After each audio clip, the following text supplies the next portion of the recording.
ನಾವೆಲ್ಲ ಪುನೀತರಾಗಿ ಇವತ್ತು ಗುರುದರ್ಶನ ಗದಿಗೆ ದರ್ಶನ ಮಾಡಿ ಆ ಫಲವನ್ನು ಪಡ್ಕೊಂಡು ಹೋಗುವಂತದ್ದಾದ್ರೆ ಒಂದೊಂದು ವರ್ಷಕ್ಕೊಮ್ಮೆ ನಮಗೆ ನಮ್ಮ ಚೈತನ್ಯ ಕಟ್ಟಿಕೊಡುವುದರಲ್ಲಿ ಯಾವುದೇ ರೀತಿ ಅನುಮಾನ ಇಲ್ಲ ಅಂತ ಶಕ್ತಿಯನ್ನು ತುಂಬುವಂತ ಗುರುಗಳಿಗೆ ನಿಮ್ಮೆಲ್ಲರ ಪರವಾಗಿ ಭಕ್ತಿಯ ಸಾಷ್ಟಾಂಗ ನಮಸ್ಕಾರಗಳನ್ನು ಸಮರ್ಪಣೆ ಮಾಡಿ ಪ್ರಾರ್ಥಿಸಿಕೊಳ್ತಾ ಇದ್ದಾರೆ. ನಮ್ಮೆಲ್ಲರ ಬದುಕಿಗೆ ಅಂತ ನಾವು ಚೈತನ್ಯದ ಸಂದೇಶವನ್ನು ದಯಪಾಲಿಸಬೇಕಾಗಿ ಪ್ರಾರ್ಥಿಸಿಕೊಳ್ತಾ ಇದ್ದಾರೆ.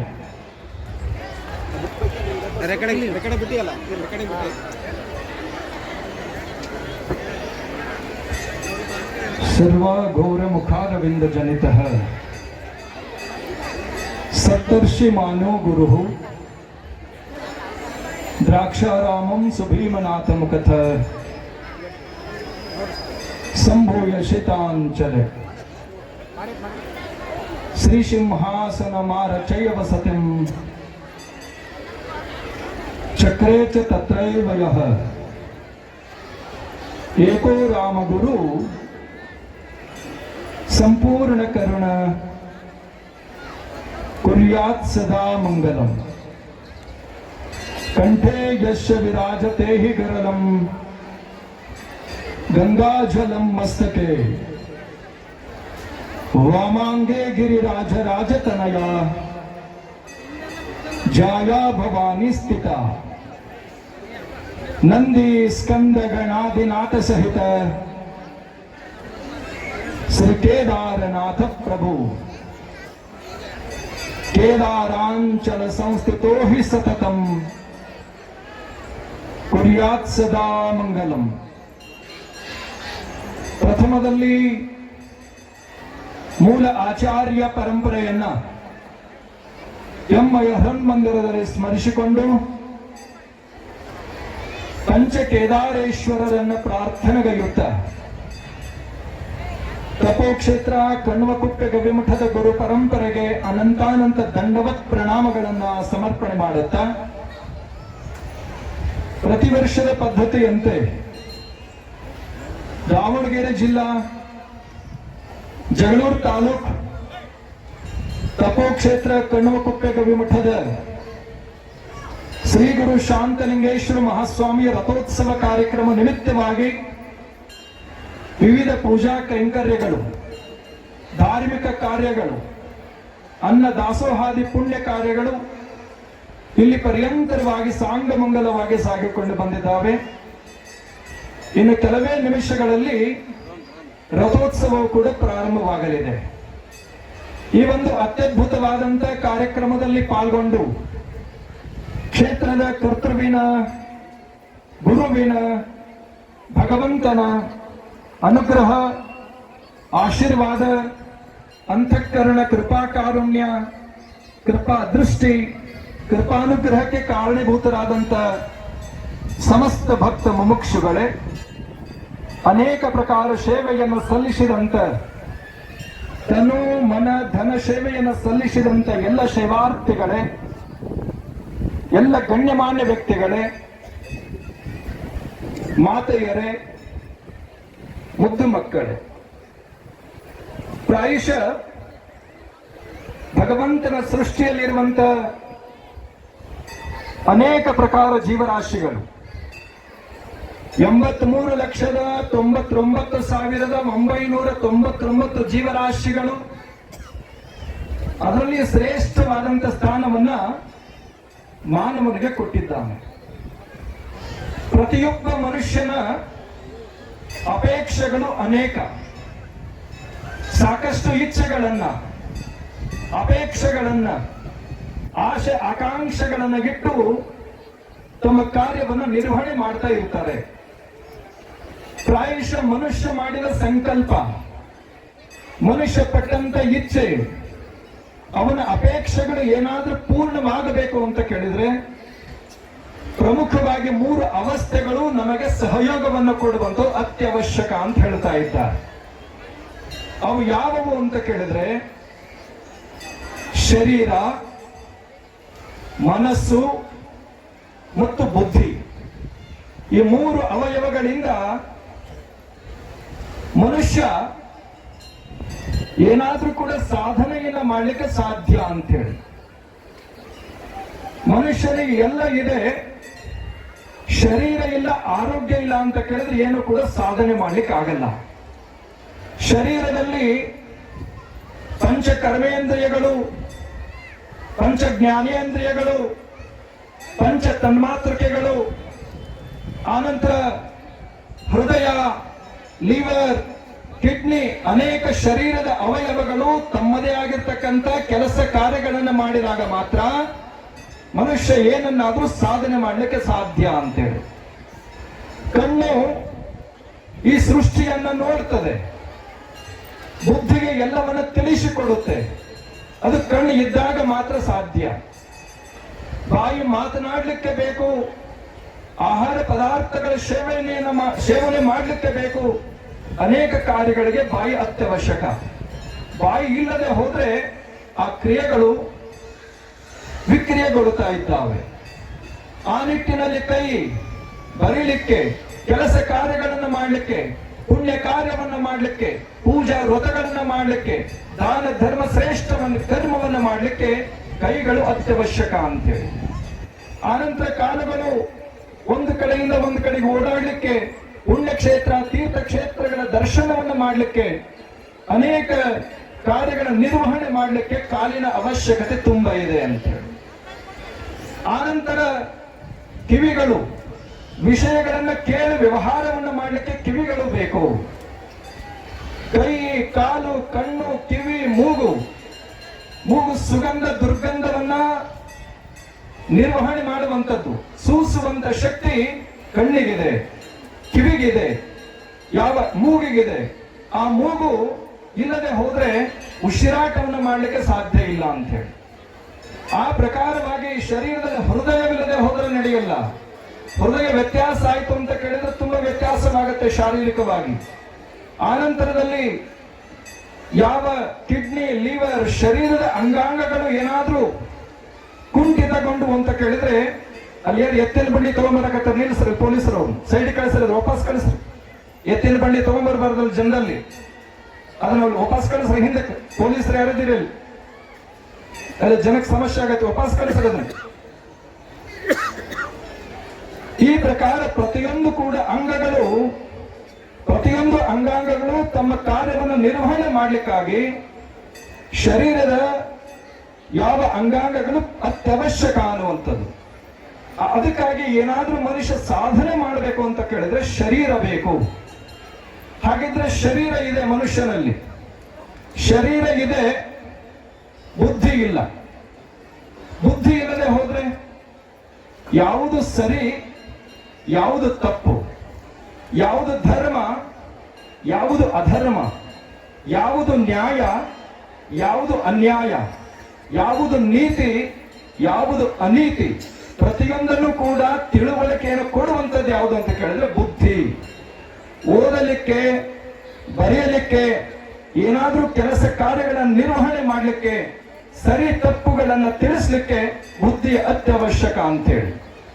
ಒಂದು ಸಾರಿ ಸರಸ್ವತಿ ಮತ್ತು ಲಕ್ಷ್ಮಿಯರ ಮಧ್ಯದಲ್ಲಿ ವಾದ ವಿವಾದ ನಡೀತಾ ಇದೆ.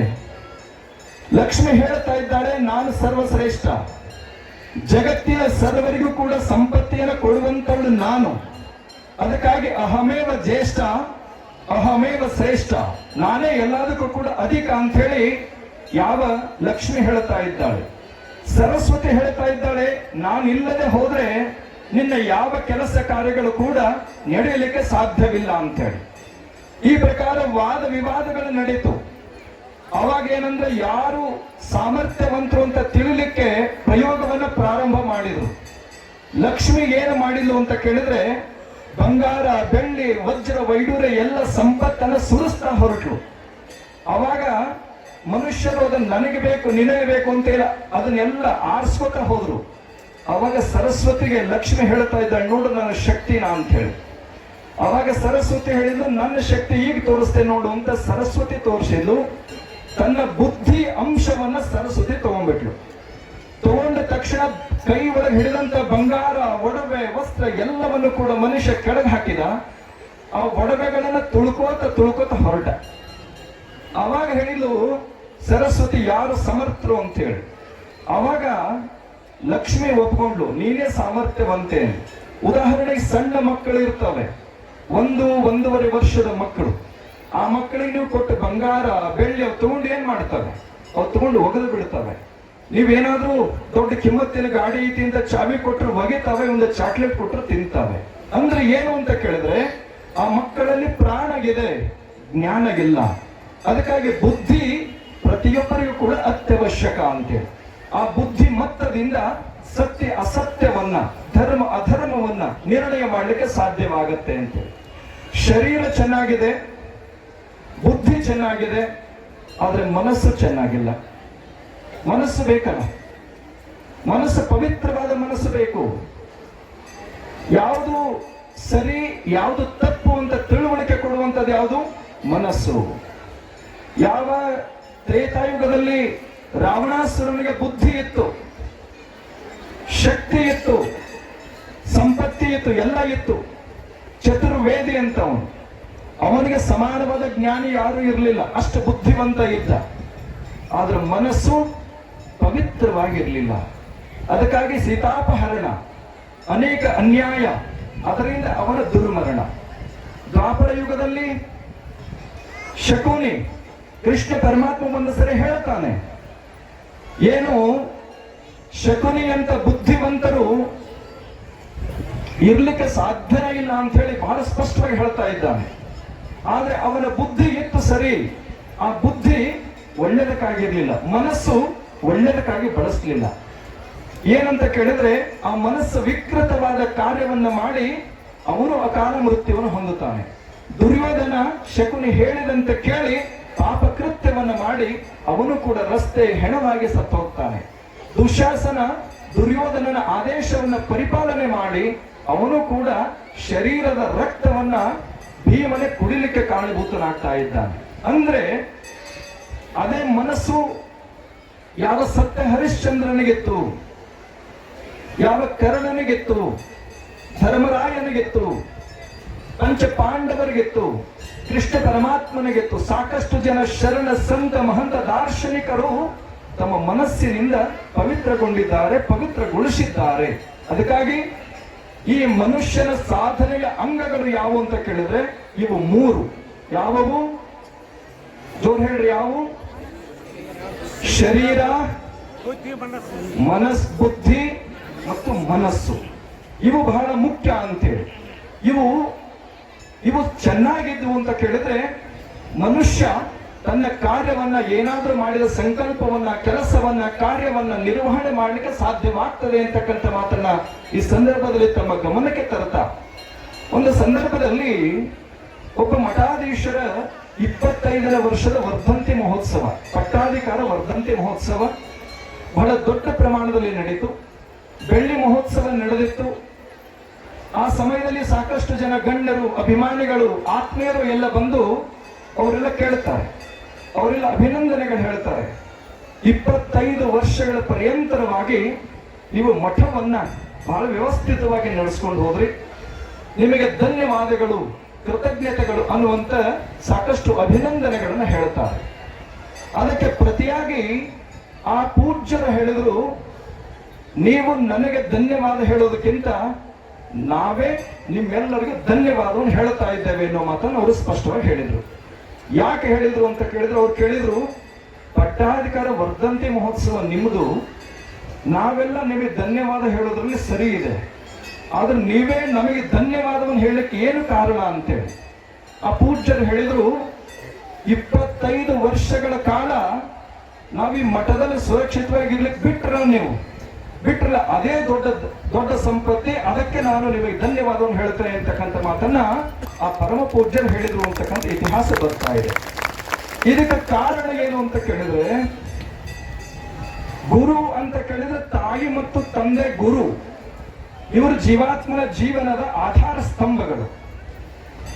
ಈಗ ಏನು ಅಂತ ಕೇಳಿದ್ರೆ, ಮನುಷ್ಯನ ತಪ್ಪು ಒಪ್ಪುಗಳನ್ನ ತಿದ್ದುವಂತ ಕಾರ್ಯವನ್ನ ತಾಯಿ ತಂದೆ ಗುರು ಮಾಡುವಂಥದ್ದು ಅನಿವಾರ್ಯ ಮತ್ತು ಅತ್ಯವಶ್ಯಕ ಅಂತೇಳಿ.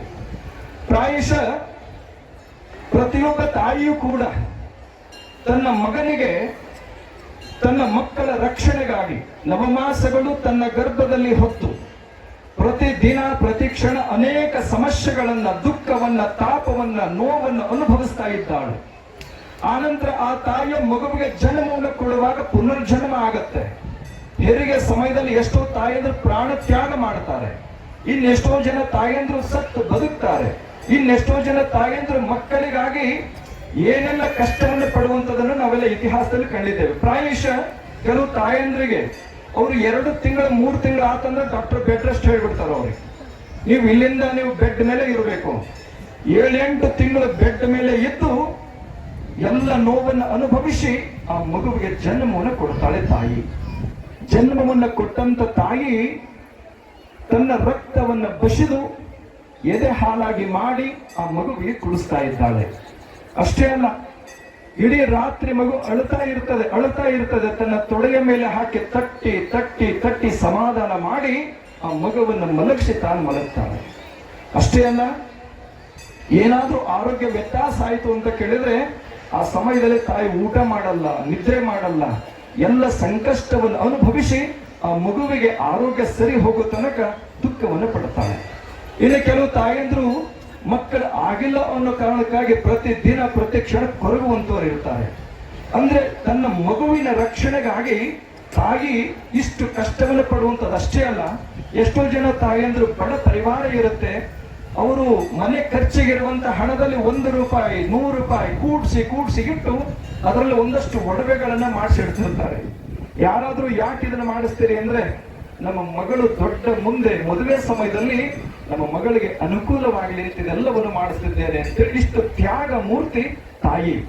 ಮಕ್ಕಳಿಗಾಗಿ ತನ್ನನ್ನೇ ತಾನು ಸಮರ್ಪಣೆ ಮಾಡಿಕೊಂಡಕ್ಕೆ ತಾಯಿ. ಅಷ್ಟೇ ಅಲ್ಲ, ತಂದೆಯೂ ಕೂಡ ಅಷ್ಟೇ ಜವಾಬ್ದಾರಿಯನ್ನು ಹೊತ್ತಂತವನಿರ್ತಾನೆ. ತಾಯಿ ಮಗುವಿಗೆ ಜನ್ಮವನ್ನು ಕೊಟ್ಟು ನಿರ್ವಹಣೆ ಮಾಡಿದ್ರೆ ಆ ತಾಯಿ, ಆ ತಂದೆ ಆ ಮಗುವಿನ ರಕ್ಷಣೆಯನ್ನು ಹೇಗೆ ಮಾಡ್ತಾ ಇದ್ದಾನೆ? ಹೆಸರಿಗಾಗಿ, ಕೀರ್ತಿಗಾಗಿ, ಗೌರವಕ್ಕಾಗಿ, ಸಮಾಜದಲ್ಲಿ ಮಗನ ಶ್ರೇಷ್ಠತೆಗಾಗಿ ಎಲ್ಲ ಕಡೆಯೂ ಕೂಡ ನಮ್ಮ ಮಗು ಒಳ್ಳೆ ಹೆಸರನ್ನ, ಕೀರ್ತಿಯನ್ನ, ಸಮೃದ್ಧಿಯನ್ನ ಗಳಿಸಬೇಕು ಅನ್ನೋ ಕಾರಣಕ್ಕಾಗಿ ಅನೇಕ ಪ್ರಕಾರ ಕಷ್ಟವನ್ನು ಪಡ್ತಿರ್ತಾನೆ. ಒಳ್ಳೆ ಶಾಲೆಯನ್ನು ಹುಡುಕುವಂಥದ್ದು, ಆ ಶಾಲೆಗೆ ಕಟ್ಲಿಕ್ಕೆ ಫೀಸ್ ಇಲ್ಲ ಅಂತ ಕೇಳಿದ್ರೆ ತಾನು ಗಳಿಸಿದ ಸಂಪತ್ತನ್ನ, ಒಡವೆಗಳನ್ನ ಒತ್ತೆ ಇಟ್ಟು ಆ ಮಕ್ಕಳನ್ನು ಓದಿಸುವಂತ ಪ್ರಯತ್ನ ಮಾಡ್ತಾರೆ. ಅಷ್ಟೇ ಅಲ್ಲ, ಏನಾದ್ರೂ ಆರೋಗ್ಯ ವ್ಯತ್ಯಾಸ ಮಕ್ಕಳಿಗೆ ಆಗಿದೆ ಅಂತ ಕೇಳಿದ್ರೆ ಅವರು ಏನೆಲ್ಲ ಕಷ್ಟಪಟ್ಟು ಮಕ್ಕಳನ್ನು ರಕ್ಷಣೆ ಮಾಡ್ತಾರೆ, ಪಾಲನೆ ಮಾಡ್ತಾರೆ, ಪೋಷಣೆ ಮಾಡ್ತಾರೆ. ಇಷ್ಟೆಲ್ಲವನ್ನು ಮಾಡುವಂತ ಶ್ರೀಗಂಧದ ಕಟ್ಟಿಗೆ ಅಂತ ತೇದು ಮಕ್ಕಳನ್ನು ರಕ್ಷಣೆ ಮಾಡುವಂತವರು ತಾಯಿ ಮತ್ತು ತಂದೆ. ಅದಕ್ಕೆ ಅವರಿಗೆ ಸಮಾನವಾದಂತವರು ಜಗತ್ತಿನಲ್ಲಿ ಯಾರು ಇಲ್ಲ ಅನ್ನುವಂಥ ಮಾತನ್ನ ಬಹಳ ಸ್ಪಷ್ಟವಾಗಿ ವೇದಾಗಮ ಉಪನಿಷತ್ತುಗಳು ಹೇಳಿದ್ದಾವೆ. ಅದೇ ರೀತಿಯಲ್ಲಿ ಗುರು ಕೂಡ. ಗುರು ಏನು ಅಂತ ಕೇಳಿದ್ರೆ ಭಕ್ತರ ರಕ್ಷಣೆಗಾಗಿ, ಭಕ್ತರ ಶ್ರೇಷ್ಠತೆಗಾಗಿ, ಭಕ್ತರ ಹಿರಿಮೆಗಾಗಿ, ಭಕ್ತರ ಗರಿಮೆಗಾಗಿ, ಆ ಭಕ್ತರ ಸಂರಕ್ಷಣೆ ಮಾಡಲಿಕ್ಕಾಗಿ ತನ್ನನ್ನ ತಾನು ಪರಿಪೂರ್ಣ ಸಮರ್ಪಣೆ ಮಾಡಿಕೊಂಡಿರ್ತಾನೆ. ನಿತ್ಯದಲ್ಲಿ ಜಪ ತಪವನ್ನು ಮಾಡಿ, ಪೂಜಾ ಅನುಷ್ಠಾನವನ್ನು ಮಾಡಿ ಆ ಭಕ್ತರ ಹೆಸರಿನಿಂದ ಅವರ ಸಂಕಷ್ಟಗಳನ್ನು ಪರಿಹರಿಸುವಂತ ಕಾರ್ಯವನ್ನ ಪ್ರತಿಯೊಬ್ಬ ಗುರುಗಳು, ಸಾಧು ಸಂತ ಸತ್ಪುರುಷರು ಮಾಡ್ತಾ ಇದ್ದಾರೆ. ಅದಕ್ಕಾಗಿ ತಾಯಿ ಮತ್ತು ತಂದೆ, ಗುರು ಈ ಮೂರು ಒಂದು ಜೀವಾತ್ಮನ ಜೀವನದ ಅಂಗ ಅಂತ ಕರೀತಾ ಇದ್ದಾರೆ. ಈ 3 ಸ್ಥಾನಗಳು ಇಲ್ಲದೆ ಹೋದ್ರೆ ತಾಯಿ ಭೂಮಿಗೆ ಕರೆ, ತಂದೆ ಮತ್ತು ತಾಯಿಯ ಮಿಶ್ರಣದಿಂದ ಆ ಮಗು ಭೂಮಿಗೆ ಬಂತು. ಭೂಮಿಗೆ ಬಂದಂತ ಆ ಮಗುವಿಗೆ ಒಬ್ಬ ಗುರು, ಒಬ್ಬ ಸಂತ, ಒಬ್ಬ ತಪಸ್ವಿ ನಿಜವಾದ ಜ್ಞಾನೋಪದೇಶವನ್ನು ಮಾಡಿ, ಧರ್ಮೋಪದೇಶವನ್ನು ಮಾಡಿ ಅವನನ್ನ ಎತ್ತರಕ್ಕೆ ಬೆಳೆಸುವಂತ ಕಾರ್ಯವನ್ನ ಗುರು ಮಾಡ್ತಾ ಇದ್ದಾನೆ. ಆ ನಿಟ್ಟಿನಲ್ಲಿ ಒಂದು ಅಧಿಕಾರ ತಾಯಿ ಮತ್ತು ತಂದೆ ಗುರುವಿಗಿದೆ. ಏನಿದೆ? ತಮ್ಮ ಕಣ್ಣ ಎದುರಿಗೆ ತಮ್ಮ ಮಕ್ಕಳು ತಪ್ಪು ಮಾಡ್ತಾ ಬಂದಾಗ ತಿದ್ದಿ ತೀಡಿ ಅವರನ್ನ ಪರಿವರ್ತನೆ ಮಾಡುವಂಥದ್ದು ತಾಯಿಯಂದಿರ ಜವಾಬ್ದಾರಿ. ನಾಳೆ SLC ಎಕ್ಸಾಮ್ ಇದೆ, ಇವತ್ತು ಮೊಬೈಲ್ ನೋಡ್ಕೊಂಡು ಸಿನಿಮಾ ನೋಡ್ತಾ ಇದ್ರೆ ಯಾವ ತಾಯಿ ತಂದೆಗೆ ತಾನೇ ನೋವಾಗಲ್ಲ? ಅವಾಗ ಒಂದಷ್ಟು ತಿದ್ದುತ್ತಾರೆ, ಬೈತಾರೆ, ಪಡಿತಾರೆ. ಅದು ಏನಕ್ಕೆ ಅಂತ ಕೇಳಿದ್ರೆ, ನಮ್ಮ ಮಕ್ಕಳು ಇವತ್ತು ಕಷ್ಟಪಟ್ಟು ಓದಿದ್ರು ಅಂತ ಕೇಳಿದ್ರೆ ನಾಳೆ ಉತ್ತಮ ಫಲಿತಾಂಶ ಬರ್ತದೆ. ಉತ್ತಮ ಫಲಿತಾಂಶ ಬಂತು ಅಂತ ಕೇಳಿದ್ರೆ ಮುಂದಿನ ವರ್ಗದಲ್ಲಿ ಉತ್ತಮವಾದ ಸ್ಥಾನವನ್ನು ಪಡೀಲಿಕ್ಕೆ ಅವಕಾಶವಾಗತ್ತೆ ಅನ್ನೋ ಕಾರಣಕ್ಕಾಗಿ ಒಂದಷ್ಟು ಬೈಯೋದು, ತಿದ್ದೋದು, ತೀಡೋದು ಅನಿವಾರ್ಯ. ಆ ಸಮಯದಲ್ಲಿ ಯಾರು ಕೂಡ ತಾಯಿ ತಂದೆಯ ಮೇಲೆ ದೂರ ಮಾಡ್ಕೋಬಾರ್ದು, ಬೇಜಾರು ಮಾಡ್ಕೋಬಾರ್ದು, ನೋವನ್ನ ಮಾಡ್ಕೋಬಾರ್ದು. ಇಷ್ಟೇ ಉದ್ದೇಶ ಮಕ್ಕಳ ಭವಿಷ್ಯತ್ತಿಗಾಗಿ ತಾಯಿ ತಂದೆ ಆ ನಿರ್ಣಯವನ್ನು ತಗೊಂಡಿರ್ತಾರೆ. ಅದೇ ಪ್ರಕಾರ ಗುರುಗಳು ಕೂಡ ಸಮಾಜದಲ್ಲಿ, ಧರ್ಮದಲ್ಲಿ, ಪರಂಪರೆಯಲ್ಲಿ ಏನಾದರೂ ವ್ಯತ್ಯಾಸಗಳಾದಾಗ ಅವರ ತಿದ್ದುವಂತ ಪ್ರಸಂಗ ಬಂದಾಗ ಕಠೋರವಾಗಿ ಕೆಲವು ವಿಷಯಗಳನ್ನು ಹೇಳಬೇಕಾಗತ್ತೆ. ಅದು ಗುರುವಿನ ಕರ್ತವ್ಯ ಅಂತಕ್ಕಂಥದ್ದು. ಆ ಸಮಯದಲ್ಲಿ ತಾಯಿ, ತಂದೆ ಮತ್ತು ಗುರುವಿನ ಆದೇಶವನ್ನು ಯಾರು ಪರಿಪಾಲನೆ ಮಾಡ್ಕೊಂಡು ಹೋಗ್ತಾರೋ ನಿಜವಾಗಿಯೂ ಅವರು ಧನ್ಯರಾಗಿ, ಶ್ರೇಷ್ಠರಾಗಿ, ಉತ್ಕೃಷ್ಟವಾಗಿ ಬೆಳೆಯುವುದರಲ್ಲಿ ಯಾವ ಸಂಶಯಗಳು ಇಲ್ಲ ಅಂತಕ್ಕಂಥ ಮಾತನ್ನ ಈ ಸಂದರ್ಭದಲ್ಲಿ ತಮ್ಮೆಲ್ಲರ ಗಮನಕ್ಕೆ ತಂದುಕೊಡುತ್ತಾ, ಪ್ರಾಯುಷ ಯಾವ ಗುರು ಕೃಪಾ ಅನ್ನೋದು ಬಹಳ ದೊಡ್ಡದು. ಒಬ್ಬ ತಪಸ್ವಿ ಆಗಿರ್ತಕ್ಕಂಥ ಗುರುವಿನ ಕೃಪಾ ದೃಷ್ಟಿ ಭಕ್ತರ ಮೇಲೆ ಆತು ಅಂತ ಕೇಳಿದ್ರೆ ಹೇಳ್ತಾ ಇದ್ದಾರೆ, ಗಂಗಾ ಪಾಪಂ ಶಶಿ ತಾಪಂ ಧನ್ಯಂ ಕಲ್ಪ ತರುಸ್ತತ ಪಾಪಂ ತಾಪಂಚ ಧನ್ಯಂಚ ಹರಂತಿ ಸಂತ ಸಜ್ಜನ. ಒಬ್ಬ ಶಿವಯೋಗಿ, ಒಬ್ಬ ತಪಸ್ವಿ, ಒಬ್ಬ ಸಾಧಕ ಏನಾದ್ರೂ ಭಕ್ತನನ್ನ ಕುರಿತು ಅವನಿಗೆ ಅನುಗ್ರಹ ಮಾಡಿದ, ಆಶೀರ್ವಾದವನ್ನ ಮಾಡಿದ ಅಂತ ಕೇಳಿದ್ರೆ ಅವ್ರು ಹೇಳ್ತಾ ಇದ್ರೆ, ಗಂಗಾ ಪಾಪಂ, ಯಾವ ಮನುಷ್ಯ ಅನೇಕ ಪಾಪ ಕರ್ಮವನ್ನು ಮಾಡಿದ್ರೆ ಗಂಗಾ ಸ್ನಾನವನ್ನು ಮಾಡಿದ್ರೆ ಪರಮ ಪವಿತ್ರನಾಗ್ತಾ ಇದ್ದಾನೆ. ಶಶಿ ತಾಪಂ, ಯಾವ ಮನುಷ್ಯನಿಗೆ ಶಾರೀರಿಕ ತೊಂದರೆಗಳು ಅತಿಯಾಗಿ ಇದ್ದಾಗ ಆ ಮನುಷ್ಯ 21 ಹುಣ್ಣಿಮೆಯ ಕಾಲ ಯಾವ ಬೆಳದಿಂಗಳ ಬೆಳಕಲ್ಲಿ ಮಲಗಿದ ಅಂತ ಕೇಳಿದ್ರೆ ಆ ಶಾರೀರಿಕ ಸಮಸ್ಯೆಗಳು ದೂರವಾಗ್ತಾ ಇದ್ದಾವೆ. ಧನ್ಯಂ ಕಲ್ಪ ತರುಸ್ತತ, ಯಾವ ಕಲ್ಪ ವೃಕ್ಷದ ಕೆಳಗೆ ಕೂತು ನಮಗೆ ಇದು ಬೇಕು ಅಂತ ಮನಸ್ಸಲ್ಲಿ ಅಂದ ಮರುಕ್ಷಣದಲ್ಲಿ ಆ ವಸ್ತು ಆ ಮನುಷ್ಯನ ಕೈಗೆ ಸೇರುತ್ತದೆ. ಒಂದು ಹೇಳ್ತಾ ಇದ್ದಾರೆ, ಪಾಪಂ ತಾಪಂಚ ಧನ್ಯಂಚ ಹರಂತಿ ಸಂತ ಸಜ್ಜನ. ಪಾಪವನ್ನ, ತಾಪವನ್ನ, ಶಾಪವನ್ನ ದಹನ ಮಾಡಿ ಆ ಎಲ್ಲ ಪ್ರಕಾರ ಸೌಭಾಗ್ಯವನ್ನ ಒಬ್ಬ ಶಿವಯೋಗಿ, ಒಬ್ಬ ತಪಸ್ವಿ, ಒಬ್ಬ ಸಾಧಕ ಏನಾದ್ರೂ ಅನುಗ್ರಹ ಮಾಡಿ ಆಶೀರ್ವಾದ ಮಾಡಿದ ಅಂತ ಕೇಳಿದ್ರೆ ಆ ಎಲ್ಲ ಸೌಭಾಗ್ಯಗಳು ಕೂಡ ಒಟ್ಟಿಗೆ ಲಭ್ಯವಾಗ್ತದೆ ಅಂತಕ್ಕಂಥ ಮಾತನ್ನ ಬಹಳ ಸ್ಪಷ್ಟವಾಗಿ ಉಪನಿಷತ್ತಿನಲ್ಲಿ ಹೇಳಿಕೊಂಡು ಬಂದಿರುವಂತದ್ದಾಗಿದೆ. ಆ ನಿಟ್ಟಿನಲ್ಲಿ ಶ್ರೀ ಕ್ಷೇತ್ರದ ಶಾಂತವೀರ ಯತೇಂದ್ರ ಶಿವಯೋಗಿಗಳು, ಇಮ್ಮಡಿ ಶಾಂತವೀರ ಶಿವಯೋಗಿಗಳು, ಮಹಾತಪಸ್ವಿ ಲಿಂಗೈಕ್ಯ ಶ್ರೀ ಷಟಸ್ಥಲ ಬ್ರಹ್ಮ ಮುಮ್ಮಡಿ ಶಾಂತೇಂದ್ರ ಶಿವಾಚಾರ್ಯರು ಅದ್ವಿತೀಯವಾದ ಸಾಧನೆಯನ್ನ, ತಪಸ್ಸನ್ನ, ಅನುಷ್ಠಾನವನ್ನು ಗೈದಂತ ಮೂರ್ತಿಗಳು. ಪ್ರಾಯಶಃ ಈ ಕ್ಷೇತ್ರದ ಇಮ್ಮಡಿ ಶಾಂತವೀರಜ್ಜವರು ಕಂದಿಗೇರಿಯಲ್ಲಿ ಲಿಂಗೈಕ್ಯರಾಗಿದ್ದಾರೆ. ಅವರದ್ದು ಕೂಡ ಜಾತ್ರಾ ಮಹೋತ್ಸವ ನಡೀತದೆ. ಈ ಕ್ಷೇತ್ರದಲ್ಲಿ ಲಿಂಗೈಕ್ಯರಾಗಿರ್ತಕ್ಕಂಥ ಮುಮ್ಮಡಿ ಶಾಂತಲಿಂಗ ಅಜ್ಜವರು ಒಂದು ಮಠದ ಇಬ್ಬರ ಗುರುಗಳ ಜಾತ್ರೆ ಏನಾದ್ರೂ ನಮ್ಮ ರಾಜ್ಯದಲ್ಲಿ ನಡೀತದೆ ಅಂತ ಕೇಳಿದ್ರೆ ಅದು ಕೇವಲ ಗಂಡುಮಕುಪ್ಪೆ ಗವಿ ಮಠದ ಗುರು ಪರಂಪರೆಯಲ್ಲಿ ಅಂತಕ್ಕಂಥದ್ದು ಒಂದು ಇತಿಹಾಸ ಅನ್ನುವಂಥ ಮಾತನ್ನು ನಾವೆಲ್ಲರೂ ಕೂಡ ನೆನಪಿಟ್ಕೋಬೇಕು.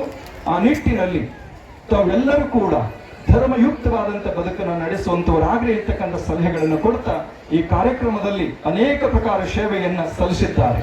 ಪ್ರಾಯಶಃ ತನು ಮನ ಧನ ಅಂತ ಹೇಳಿದ್ವಿ.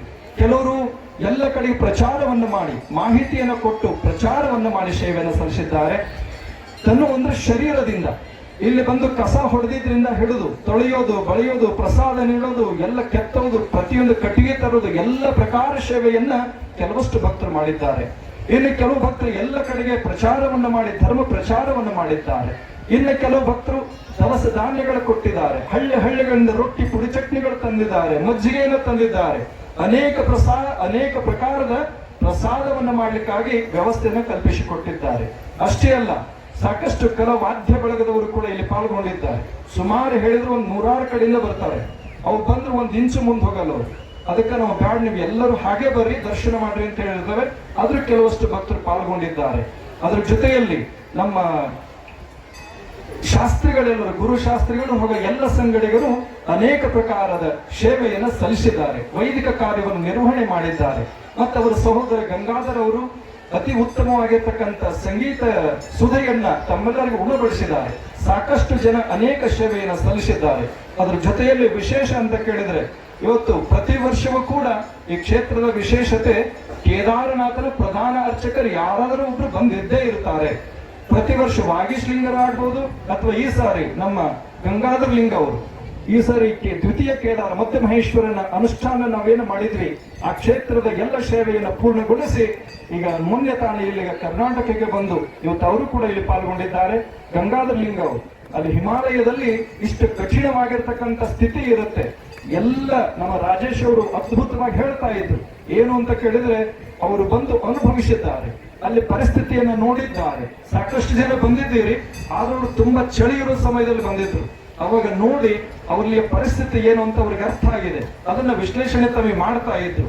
ಇದು ಏನು ಅಂತ ಕೇಳಿದ್ರೆ, ಅಂತಲ್ಲಿ 6 ತಿಂಗಳು ಇದ್ದು ಸೇವೆಯನ್ನು ಸಲ್ಲಿಸ್ತಕ್ಕಂಥ ಕೇದಾರನಾಥನ ಪ್ರಧಾನ ಅರ್ಚಕರು ಗಂಗಾಧರಲಿಂಗ ಅವರು ಕೂಡ ಇಲ್ಲಿ ಪಾಲ್ಗೊಂಡಿರುವಂತದ್ದು ಸಂತೋಷದ ಸಂಗತಿ ಅನ್ನುವಂಥ ವಿಷಯವನ್ನು ಪ್ರಸ್ತಾಪನೆ ಮಾಡ್ತಾ ಅನೇಕರು ತಮ್ಮ ಅನುಭವಗಳನ್ನ ನಮ್ಮ ಲಿಂಗಣ್ಣವರು, ನಮ್ಮ ಕಂಬಳಿ ಮಠರವರು ಕೂಡ ಎರಡೇ ಮಾತಲ್ಲಿ ಏನಾದ್ರೂ ಚತುರ್ವೇದಗಳ ಸಾರವೇ ಏನು ಅಂತ ಕೇಳಿದ್ರೆ, ಪರೋಪಕಾರಾಯ ಪುಣ್ಯಾಯ ಪಾಪಾಯ ಪರಪೀಡನಂ ಅನ್ನುವಂಥ ಯುಕ್ತಿಗನುಸಾರವಾಗಿ ತಮ್ಮ ಅನುಭವಗಳನ್ನು ಹಂಚಿಕೊಂಡಿದ್ದಾರೆ. ಅದ್ರ ಜೊತೆ ನಮ್ಮ ಮುನಿಯಪ್ಪನವರು ಬಂದಿದ್ರು, ಅವ್ರು ಎಲ್ಲಿ ಹೋದ್ರೂ ಸಿಗ್ತಾನೆ ಇಲ್ಲ. ಅವರು ಕೂಡ ಇಲ್ಲಿ ಪಾಲ್ಗೊಂಡು ತಮ್ಮ ವಿಚಾರಗಳನ್ನು ಹಂಚಿಕೊಳ್ಳೋರು ಇದ್ರು. ಅವ್ರು ಇದುವರೆಗೂ ಪ್ರಯತ್ನವನ್ನು ಮಾಡ್ತಿದ್ದ ಇಲ್ಲೇ ಇದ್ದಾರೆ ಮನೋಹರ್ ಅವರು. ಎಲ್ಲ ಫೋನ್ ಹಚ್ಚಾಯ್ತು, ಕೇಳಾಯ್ತು, ಹೇಳಾಯ್ತು. ಅವ್ರು ಹೇಳುವಂತ ವಿಷಯ ಅಂತ ಕೇಳಿದ್ರೆ ಎಲ್ಲರಿಗೂ ಕೂಡ ಅತಿ ಆನಂದ. ಅರ್ಧ ಗಂಟೆಯಿಂದ ಕರೆಸ 1 ಗಂಟೆಯಿಂದ ಪ್ರಯತ್ನ ಮಾಡ್ತಿದ್ದಾನೆ, ಸಿಗ್ತಾನೆ ಇರ್ಲಿಲ್ಲ. ಈಗ ಇಲ್ಲಿ ಕಾಣ್ತಾ ಇದ್ದಾರೆ, ಮೇಲ್ ಬರ್ರಿ ಈ ಕಡೆ. ಅವರು ಕೂಡ ಈ ಕಾರ್ಯಕ್ರಮದಲ್ಲಿ ಎಲ್ಲ ಕಾರ್ಯಕ್ರಮ ಬೇರೆ ಬೇರೆ ಕಡೆಗೆ ಇದ್ರೆ ರದ್ದು ಮಾಡಿ ನಮ್ಮ ಮನೋಹರ ಮಠದವರು ಇಲ್ಲಿ ಪಾಲ್ಗೊಂಡಿರುವಂತದ್ದು ಸಂತೋಷದ ಸಂಗತಿ ಅನ್ನುವಂಥ ಮಾತನ್ನ ಈ ಸಂದರ್ಭದಲ್ಲಿ ತಮ್ಮೆಲ್ಲರ ಗಮನಕ್ಕೆ ತಂದು, ನಮ್ಮ ಪೊಲೀಸ್ ಇಲಾಖೆಯವರು ಈ 3 ದಿವಸ ಜಗಳೂರಲ್ಲಿ ದೊಡ್ಡ ಕಾರ್ಯಕ್ರಮ ಇತ್ತು. ರಾತ್ರಿಯೆಲ್ಲ ಕಾರ್ಯಕ್ರಮ ಮಾಡಿ ಬೆಳಗ್ಗೆ ಬಂದು ಎಲ್ಲರೂ ಕೂಡ ಬಹಳ ಶ್ರದ್ಧೆಯಿಂದ ಕಾರ್ಯದಲ್ಲಿ ಪಾಲ್ಗೊಂಡಿದ್ದಾರೆ ಅನ್ನುವಂಥ ಮಾತನ್ನ ಈ ಸಂದರ್ಭದಲ್ಲಿ ತಿಳಿಸಿ, ಪ್ರಾಯಶಃ ಅದರ ಜೊತೆಯಲ್ಲಿ ಗಂಜಗಟ್ಟೆ ಕೃಷ್ಣಮೂರ್ತಿ ಇರಬಹುದು, ಅದರ ಜೊತೆಗೆ ಅನೇಕ ಸಾಹಿತಿಗಳು ತಮ್ಮ ಸೇವೆಯನ್ನು ಸಲ್ಲಿಸಿದ್ದಾರೆ ಅನ್ನೋದನ್ನ ಈ ಸಂದರ್ಭದಲ್ಲಿ ತಮ್ಮ ಗಮನಕ್ಕೆ ತರ್ತಾ, ಅದರ ಜೊತೆಯಲ್ಲಿ ಪ್ರತಿಯೊಬ್ಬರು ಕೂಡ ತಮ್ಮ ನಮ್ಮ ಲಿಂಗಣ್ಣವರು ಕೂಡ ಅನುಭವಗಳು ಹಂಚಿಕೊಂಡಿದ್ದಾರೆ. ಈ ಕಾರ್ಯಕ್ರಮ ಸರ್ವಾಂಗ ಸುಂದರವಾಗಿ ಸಾಗಿದೆ. ಇದರ ಸಾರ ಕೇವಲ 3 ಮಾತನ್ನು ನಾವು ಹೇಳ್ತಾ ಇದ್ದೇವೆ. ಮತ್ತು ಸುದ್ದಿ ಮಾಧ್ಯಮದ ಪ್ರತಿನಿಧಿಗಳು ಕೂಡ ಮೊನ್ನೆ ತಾನೇ ಬಂದು ಎಲ್ಲ ವಿಷಯವನ್ನ ಎಲ್ಲ ಕಡೆಗೆ ಹಂಚೋದ್ರ ಜೊತೆಗೆ ಇಲ್ಲೂ ಕೂಡ ಸಾಕಷ್ಟು ಪಾಲ್ಗೊಂಡಿದ್ದಾರೆ.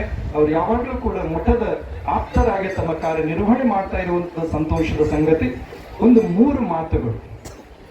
ಜೀವನದಲ್ಲಿ ಪ್ರತಿಯೊಬ್ಬರಿಗೂ ಕೂಡ ಅನೇಕ ಸಂಕಷ್ಟಗಳು ಬರ್ತವೆ.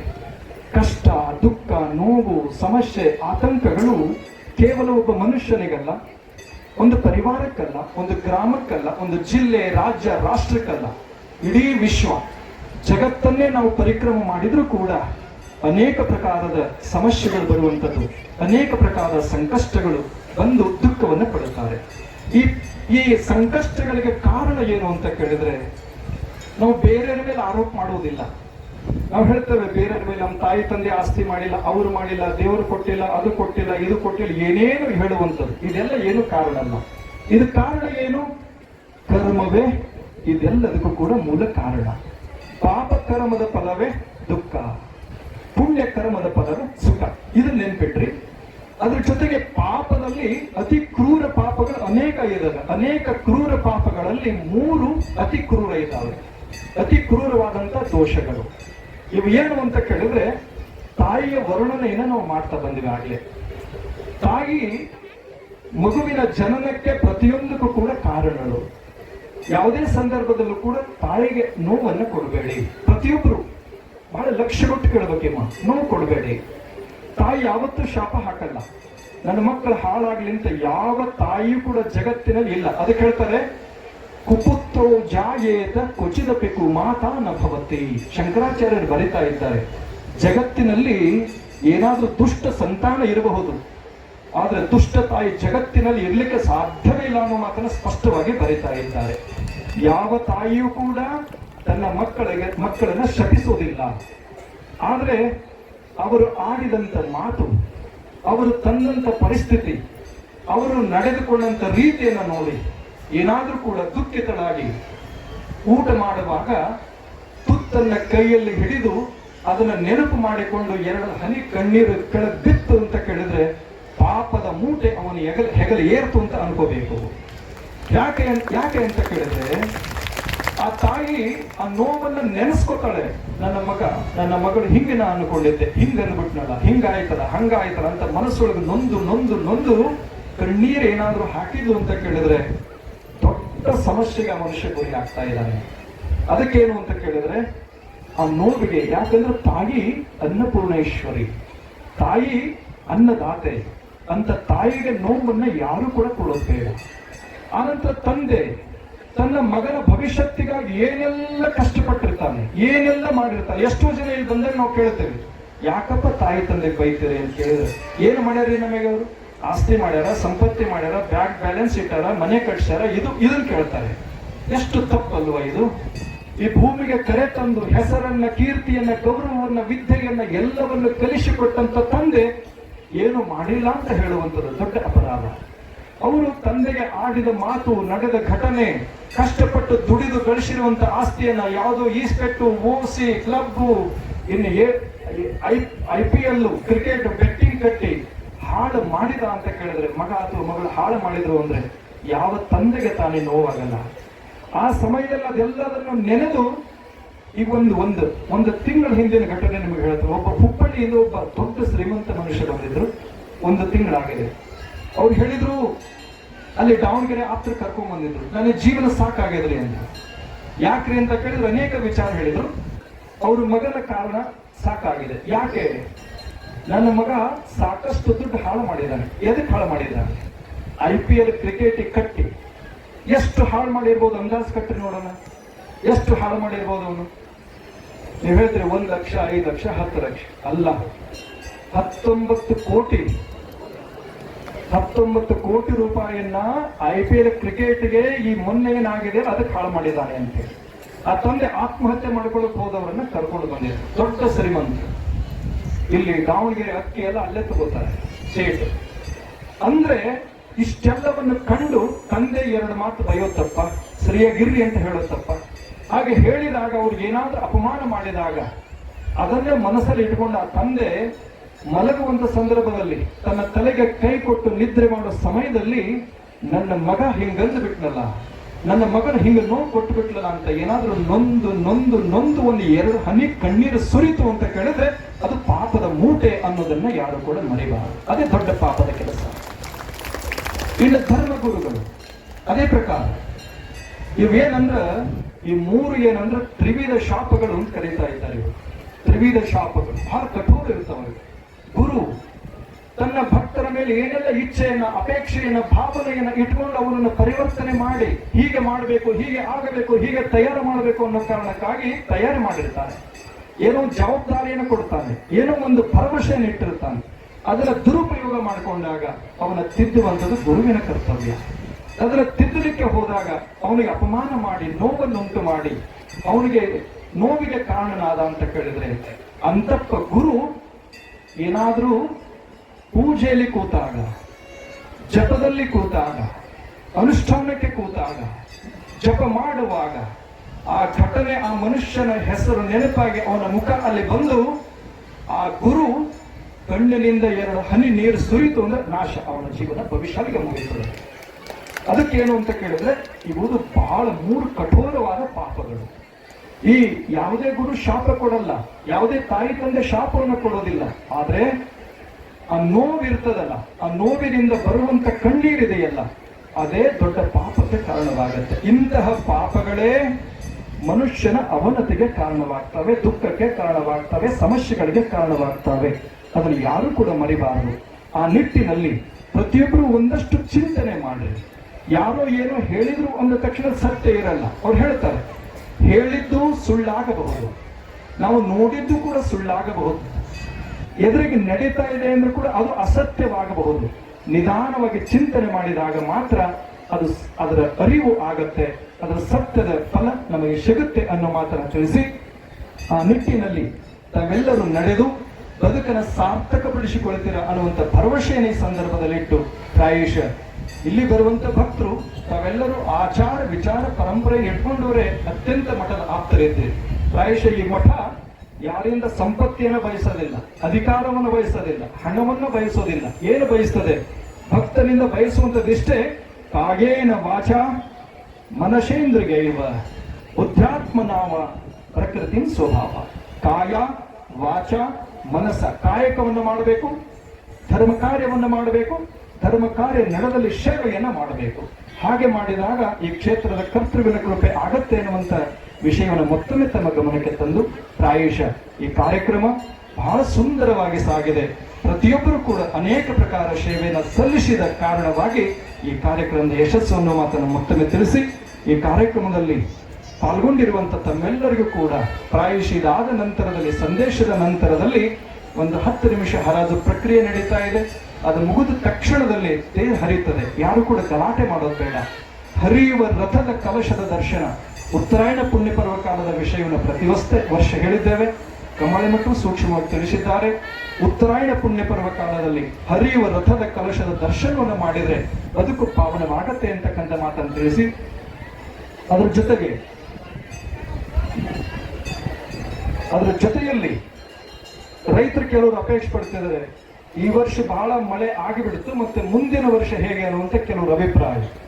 ಪ್ರಾಯಶಃ ಹೋದ್ಸಾರಿ ತಮ್ಮ ಗಮನಕ್ಕೆ ತಂದಿದ್ದು ಈ ವರ್ಷದ ಏನಾಗತ್ತೆ ಅನ್ನೋದನ್ನ ಅದೇ ಪ್ರಕಾರ ಈ ಬರುವ ವರ್ಷದಲ್ಲಿ ಬರುವ ಸಂವತ್ಸರ ಪ್ಲವಂಗನಾಮ ಸಂವತ್ಸರದಲ್ಲಿ ಸಾಕಷ್ಟು ಉತ್ತಮ ಮಳೆಯಾಗತ್ತೆ. ಈ ಪ್ರಕಾರ ಹಾನಿ ಆಗೋದಿಲ್ಲ, ಉತ್ತಮ ಮಳೆ ಆಗ್ತದೆ. ಯಾರು ಕೂಡ ರೈತರು ಸಂಕಷ್ಟಕ್ಕೆ ಆಗುವಂಥದ್ದು ಬೇಡ ಅಂತಕ್ಕಂಥ ಮಾತನ್ನು ತಿಳಿಸಿ, ಪ್ರಾಯಶಃ ಈ ಸರಿ ಸಮ್ಮಿಶ್ರ ಬೆಳೆಗಳು, ಯಾವುದೇ ಏಕ ಬೆಳೆ ಅಂತಲ್ಲ, ಸಮ್ಮಿಶ್ರ ಬೆಳೆಗಳು ಹೋದ್ಸಾರಿ ತಮ್ಮ ಗಮನಕ್ಕೆ ತಂದಿದ್ರೆ ಏಕದಳ ಧಾನ್ಯ, ಅದರ ಬಗ್ಗೆ ಈ ಸಾರಿ ಸಮ್ಮಿಶ್ರ ಬೆಳೆಗಳು ಎಲ್ಲರಿಗೂ ಫಲದಾಯಕವಾದಂಥ ಫಲವನ್ನು ಕೊಡ್ತವೆ ಅಂತಕ್ಕಂಥ ವಿಷಯವನ್ನು ಪ್ರಸ್ತಾಪನೆ ಮಾಡ್ತಾ ಈ ಸಂದರ್ಭದಲ್ಲಿ ಪಾಲ್ಗೊಂಡಿರುವಂತ ತಮ್ಮೆಲ್ಲರಿಗೂ ಕೂಡ ಪ್ರಾಯಶಃ ನಮ್ಮ ಆರಕ್ಷಕ ಠಾಣೆಯ ಪೊಲೀಸ್ ಇಲಾಖೆಯವರು ಕೂಡ ಬಹಳ ಅತ್ಯಂತ ವ್ಯವಸ್ಥಿತವಾಗಿ ಕಾರ್ಯವನ್ನು ನಿರ್ವಹಣೆ ಮಾಡಿಕೊಂಡು ಬಂದಿದ್ದಾರೆ.